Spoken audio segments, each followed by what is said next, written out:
Remember when cars just drove? You'd think they were designed by a bored wizard with a tech fetish. From the bizarre to the why is it even here type stuff, we are diving into the wonderfully weird world of standard car features you didn't ask for, but are now stuck with anyway on today's episode of 5 Weird Things. Welcome to the channel. Now first, like, subscribe, share the channel. Now when I started to think about what was the weirdest feature a car of mine ever had, I realized that my weirdest feature is not really weird. I once had a Chrysler New Yorker, I believe it was like a mid-70s, and it was way used, nowhere near new. But a week after I got it, I was checking out the trunk and I discovered that it had a full-size spare. I realized that's not all that weird, but since it's the only car I've ever had that feature, it's weird by default. Now what about you? Weirdest feature in one of your cars? Let me know down in the comments. All right, let's get into it. First, the things we all need to know. Every year, car manufacturers roll out new models like kids showing off science fair projects. Only these come with monthly payment plans and a 200-page manual. Just when you thought your car had everything, boom, here comes next year's version with 14 new features you didn't ask for, won't use, and might accidentally activate while adjusting the radio. But they will convince you gotta have it. There's a growing belief in the industry that more buttons equals more value. So now your dashboard looks like a spaceship, your glove box moonlights as a Wi-Fi spot. Need a rear seat neck warmer? Probably not, but guess what? It's standard now. Because nothing says driving experience like having to watch a tutorial before you can find the defrost. Progress! Or at least that's what they keep telling us. Everybody got that? Good. Weird thing number 5. Run flat tires. Because apparently pulling over to the side of the road to change a tire like a peasant was just a little too much for some people to bear. Originally developed for the military and armored vehicles, where stopping to fix a flat could result in very permanent kind of delays, run flat tires eventually made their way to consumer cars in the 1980s and 1990s. By the 2000s, BMW decided that drivers don't need spare tires anymore and basically said, you'll run flat and you're gonna like it. The concept is simple, but it's weirdly brilliant. Run flat tires are reinforced with stiff sidewalls or a support ring that allows the tire to keep its shape even after losing air. You can drive up to 50 miles at reduced speeds with zero pressure. Enough to get you to a tire shop, a dealership, or at least a place with decent cell reception. The benefit? No need to carry a spare. No need to play roadside mechanic in the rain. The downside? Run flats are heavier, pricier, and less comfortable, because nothing says luxury ride like feeling every pebble in the highway. Also, usually can't repair them. They're kind of the single-use camera of the tire world. Still, the idea of driving on a flat tire without looking like a sad hunched-over tire changer on the shoulder is kind of appealing. It's like your car saying, I got this, just keep driving and pretend everything's fine. Just like real life. Weird thing number 4. Anti-water glass. Hydrophobic glass coatings, the magic science that makes rain slide off your windshield like it's late for brunch. First developed for aviation and military use because apparently even fighter jets hate streaky windows. Hydrophobic coatings found their way into everyday cars in the late 20th century. The idea? Make water so uncomfortable on your windshield that it flees in fear, leaving behind nothing but crystal clear visibility and a very smug driver. These coatings are made from silicon and nanotechnology-based compounds that bond with the glass and create an ultra-slick surface. So when a raindrop hits it, they beat up and roll off like they got somewhere better to be.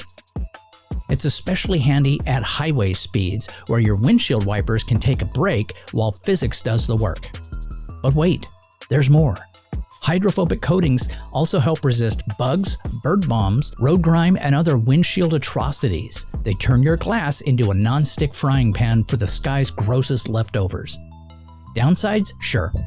Coatings don't last forever. They sometimes haze over if they're misapplied, and reapplication is needed every few months if you want to keep that just rained on and I'm still fabulous type look. Still, it's a small luxury that turns a soggy commute into a water-repelling flex. Because if your car can't avoid traffic, at least it can dodge raindrops like a pro. Weird thing number 3. The Cadillac that can run without coolant. The Cadillac Northstar V8, arguably the only engine that could confidently say, "Coolant? I'll live." In the 1990s, Cadillac equipped some of its models with what might be one of the most gloriously over-engineered reliability features in automotive history. A sealed cooling system paired with a limp home mode that could literally keep the engine running without coolant for up to 50 miles. That's right, 0 coolant. No panic, just a big old V8 playing it cool under pressure. So here's how it works. If the system detects a catastrophic coolant loss, like say a ruptured hose or a failed water pump, I've had both of these happen, they're never pleasant. The engine begins to alternate cylinder operation, essentially shutting off half of them at a time. And while one bank of cylinders cools off, the other's fired and then they'd switch. So it was kind of like giving the engine a coffee break every few seconds. The result? The car could limp along at reduced power, avoiding total meltdown and letting you get to safety, or at least the nearest dealership with a very large invoice. Sure, the Northstar engine had its quirks, but in terms of sheer dramatic survival tactics, it's like the automotive equivalent of a Hollywood action hero, bleeding out but still saving the day. And hey, if your car can drive without coolant, it deserves a little attitude. Because when the going gets hot, a Cadillac will just shrug and keep cruising. Weird thing number 2, self-cleaning headlights. Ah, the self-cleaning headlights. Volvo's delightfully practical answer to the age-old question, but what if my car could wipe its own face? Introduced in the 1970s because Sweden knows winter is a very serious business. Volvo's self-cleaning headlights were designed to combat the endless assault of snow, slush, road salt, and mystery grime that turn headlights into dim, frosted jellyfish. Their solution? Tiny windshield wipers and washers. For your headlights. Yes, really. These weren't just cute little gimmicks, they were fully functional miniature wipers, complete with washer fluid jets. Flip a switch and your Volvo's headlights would do a polite little synchronized dance, wiping away filth like a butler cleaning the fine crystal. All that was missing was a monocle. The idea wasn't just for looks, although, let's be honest, it was a flex. Clean headlights meant better visibility, which meant safer driving, especially in snowy, dark Scandinavian winters where hitting a moose is a very real concern. Later versions ditched the wipers for high-pressure water nozzles that gave your lights a quick spritz. Less adorable, but still effective. I tried for about 5 minutes to think about some sort of automotive bidet type joke, couldn't come up with one. Now, while other manufacturers eventually caught on, Volvo deserves the credit for being the first one to say, you know what, the headlights deserve spa treatment too. Because in a world of luxury seat massagers and ambient lighting, sometimes it's the tiny windshield wipers for your headlights that make all the difference. And finally, weird thing number 1. The Volvo anti-kidnapping heartbeat sensor. This is a real thing. Back in the early 2000s, Volvo, ever the overachieving hall monitor of the car world, decided that airbags, seatbelts, and steel-reinforced everything just wasn't enough. Enter the anti-kidnapping heartbeat sensor. A piece of James Bond-type technology that probably made Volvo engineers high-five each other in slow motion.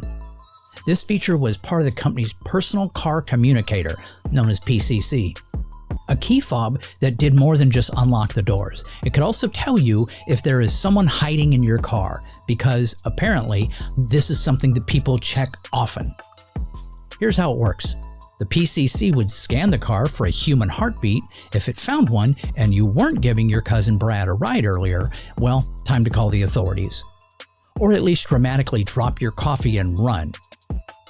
The idea was to protect against someone lurking in your vehicle with nefarious intentions, like carjacking or more dramatically, kidnapping.